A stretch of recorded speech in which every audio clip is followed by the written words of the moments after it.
Yeah, so some of the things that I get asked is like, hey, what does the window installation process look like? What happens is once we've finalized your design and the scope of work for the home, we're gonna schedule a final measurement. So at that point, the Windows installer himself will come out and do final measurements because we wanna be very exacting on those windows and door measurements down to 1/8 of an inch.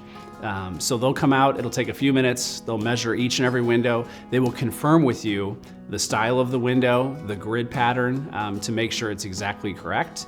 The worst thing that would happen is we go through the process, order the windows, wait 6 weeks, they come in, and it's different from what you expected. So we want to go through a lot of confirmation checkpoints before those windows and doors are ordered.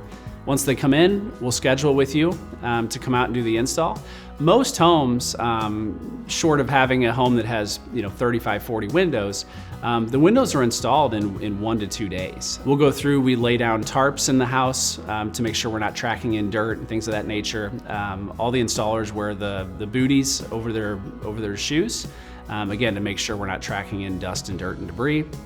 And then the new windows get installed typically one at a time, and as they work their way around the house.